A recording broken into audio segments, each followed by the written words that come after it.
ভালোবাসার দিনে অর্থাৎ ভ্যালেন্টাইন্স ডে 14ই ফেব্রুয়ারি তারিখে আইএফএ ভালোবাসায় ভরিয়ে দিচ্ছে সন্তোষ ট্রফিজয়ী বাংলার খেলোয়াড়দের। আইএফএ এদিন হকি বেঙ্গলের তাঁবুতে সম্বর্ধনা দিচ্ছে সন্তোষ ট্রফিজয়ী বাংলার খেলোয়াড়দের। সেদিন সন্তোষ ট্রফিজয়ী বাংলার খেলোয়াড়দের স্বর্ণমুদ্রাও দিতে পারে আইএফএ, এমন কথাও জানা গিয়েছে। উল্লেখযোগ্য, এই সম্বর্ধনার আগে বেশ কিছু সম্বর্ধনার হিড়িক পড়ে গেছে এই সন্তোষ ট্রফিজয়ী বাংলা দলটিকে নিয়ে।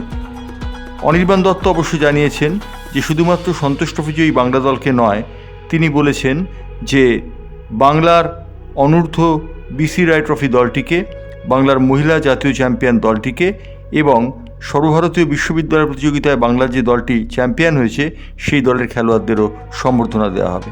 কি বললেন অনির্বাণ দত্ত আমরা একবার শুনে নেব। 14 তারিখ আমরা কথা বলেছি, আমাদের কাছে সব আলোচনা হয়ে গেছে। আমরা হকি বেঙ্গলের যে লনটা আছে সেখানে করার প্ল্যান করেছি। একটা হলো এটা একটা নিউট্রাল ভেন্যু হবে এবং এটা একটা সুন্দর বার্তাও পাঠাবে যে আমরা যারা খেলাধুলোর সাথে যুক্ত সব খেলাধুলো একে অপরের পাশে আছি।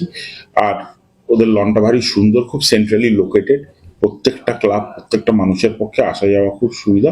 একটা সুন্দর বর্ণময় প্রোগ্রামের মধ্যে দিয়ে, বর্ণাঢ্য প্রোগ্রামের মধ্যে দিয়ে আমরা এই টিমগুলোকে, আমাদের সন্তোষ ট্রফি টিম, আমাদের বিসি রায়ের টিম, আমাদের উমেন্স ন্যাশনালের টিম এবং রিসেন্টলি বাংলারই একটা টিম আপনার অল ইন্ডিয়া ইউনিভার্সিটি গেমসে চ্যাম্পিয়ন হয়েছে, তাদের সবাইকে সেদিন ফেলিসিটেশন।